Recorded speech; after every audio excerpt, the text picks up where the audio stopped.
Oke, selesai sudah ya kualifikasi yang terjadi di sirkuit Sachsenring Jerman dengan 5 besar yang saya sebutkan. Ada Jorge Martin, Oliveira, Raul Fernandez, Bagnaia, dan Alex Marquez.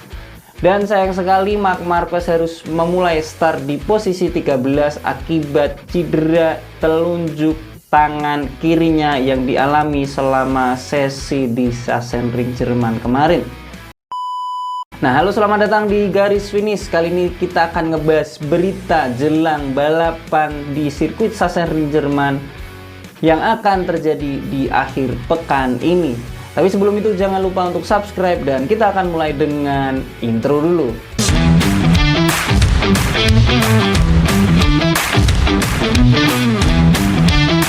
Oke, kita akan mulai dari flashback bagaimana Bagnaia mengakhiri akhir pekan yang sempurna ketika dia balapan di GP Belanda di sirkuit Assen akhir pekan kemarin. Sejak latihan bebas pertama hingga balapan, dia sapu bersih di peringkat pertama. Dia juga melanjutkan tren positif 3 kemenangan beruntun dengan motor pabrikan di sirkuit ini.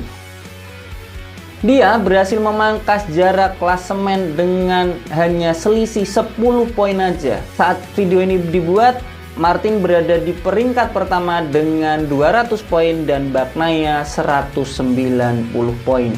Waktu itu baik sprint race maupun balapan hari Minggu itu sebenarnya berjalan enggak terlalu seru ya.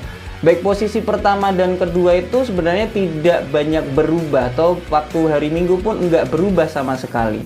Mungkin sedikit menarik waktu itu di perebutan 3, 4, 5, dan 6. Marquez yang finish di posisi 4 sayang sekali harus turun karena penalti tekanan ban dan dia harus berada di posisi 10. Begitu juga Vinales harus turun 1 posisi karena penalti track limit. Kalau Bagnaia mengakhiri pekan kemarin dengan sempurna, sebaliknya Marquez mengakhiri pekan yang buruk untuk minggu lalu. Karena dari latihan bebas kedua aja dia sudah lupa pakai pelindung lutut. Kemudian crash di kualifikasi di menit-menit akhir. Kemudian crash juga di sprint race, lalu finish di posisi 10 waktu balapan hari Minggu akibat penalti tekanan ban. Padahal dia adalah pembalap yang cukup berambisi untuk naik podium atau finish di urutan pertama. Sebelumnya juga sudah diumumkan bahwa dia sebagai pembalap tim pabrikan. Jadi ini membuat situasi akhir pekan yang buruk untuk Marquez di minggu lalu. Sekali lagi ini akhir pekan yang sempurna untuk Bagnaia. Saya pikir karena orang ini punya motivasi yang lebih untuk mempertahankan gelar. Pertama, karena di sprint race Bagnaia sering kalah mendapatkan poin dengan Martin. Kita lebih sering melihat Martin di podium sprint race daripada Bagnaia. Sehingga Bagnaia kehilangan poin di momen-momen krusial. Alasan yang kedua mungkin karena gabungnya Marquez ke Ducati, sehingga Bagnaia ini seolah-olah pengen membuktikan diri bahwa dia tidak boleh atau tidak bisa diremehkan. Oke, bicara gabungnya Marquez ke Ducati, berikut adalah line up pembalap sementara yang terisi untuk musim 2025. Di Aprilia sendiri ada Jorge Martin, kemudian Bezzecchi. Ducati ada Pecco Bagnaia dan Marc Marquez. Kemudian di KTM ada Acosta dan Binder. Di Gas-Gas ada Vinales dan Bastianini. Yamaha ada Quartararo. Honda Luca Marini. LCR Honda ada Zarco. Terbaru ada Gresini yang memperpanjang kontrak Alex Marquez. Yang masih kosong adalah VR46, Pramac Yamaha, dan Trackhouse Aprilia. Yang menarik adalah Aldeguer akan bergabung di mana nanti. Kalau dia diplot atau diproyeksikan untuk mesin baru atau motor baru GP25, ya kemungkinan dia akan bergabung ke VR46. Karena kabarnya Ducati akan menurunkan 3 motor baru saja GP25. Yang mana motor ini yang ketiga kemungkinan besar akan jatuh ke tim VR46. Selain itu ada Pramac yang bergabung atau memutuskan untuk bersama tim Yamaha. Kepindahannya disinyalir karena Ducati lebih memilih Marc Marquez daripada pembalap muda. Jika dilihat Marquez ini mempengaruhi kepindahan para pembalap. Pramac sempat menuduh jika Ducati lebih memilih mengontrak dalam tanda kutip Cristiano Ronaldo daripada pembalap muda. Ini dikutip dari motorsport.com ya. Padahal selama ini baik Ducati maupun Pramac punya kebiasaan untuk mengorbitkan pembalap muda. Ibaratnya nih, Ronaldo dalam hal ini adalah Marc Marquez, berpengalaman dan jago.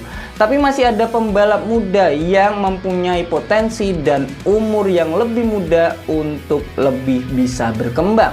Dale Egnaz sendiri membela Marc Marquez dengan bilang kalau bukan salah The Baby Alien, tapi karena memang mereka sudah memutuskan untuk memilih Marc Marquez.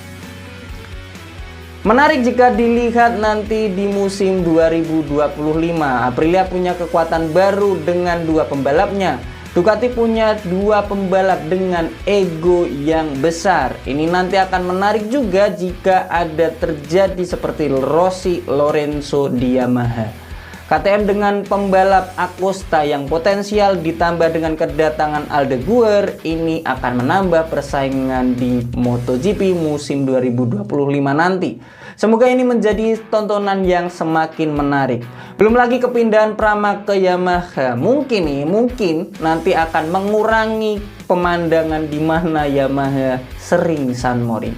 Lalu untuk balapan di Sachsenring Jerman akhir pekan ini, Martin masih ada peluang untuk juara dunia. Meskipun hanya selisih 10 poin saat video ini dibuat, tapi secara kualifikasi atau hasil kualifikasi tadi, Martin punya peluang untuk naik podium karena dia berada di urutan pertama untuk start balapan. Asalkan nih, Martin masih punya peluang untuk juara dunia asalkan dia enggak hanya cuma podium aja. Paling tidak ada satu kemenangan, kalau perlu dua kemenangan sapu bersih saat dua balapan, baik di sprint maupun di balapan hari Minggu. Karena Bagnaia sudah on fire, seolah-olah dia tidak mau melakukan kesalahan-kesalahan remeh lagi. Marquez harus kembali ke podium karena waktu di Belanda minggu lalu dia mengalami akhir pekan yang buruk. Harus dibalas dengan podium di Sachsenring. Belum lagi dia sudah dipilih oleh tim pabrikan Ducati. Masa dengan pilihan itu dia tidak perform selama sisa musim ini? Tapi juga tidak perlu berharap lebih kepada Marc Marquez karena harapan itu terkendala cedera. Ya, Marquez baru saja cedera saat mengikuti serangkaian latihan di Sachsenring. Bahkan ia merasa khawatir dengan rasa sakit di tulang rusuknya. Selain cedera pada bagian dada, dia juga alami patah pada telunjuk tangan kiri. Bisa dilihat buktinya cedera ini mempengaruhi kualifikasi sehingga dia harus memulai start balapan di posisi 13. Padahal dia punya rekor yang bagus di Sachsenring dengan 8 kemenangan di kelas utama. Marquez mungkin masih bisa mengikuti balapan nanti, tapi tentu saja cederanya ini mempengaruhi performa balapannya nanti. Itu saja pembahasan kali ini. Terima kasih sudah mengikuti dari awal sampai akhir dan jangan lupa untuk subscribe.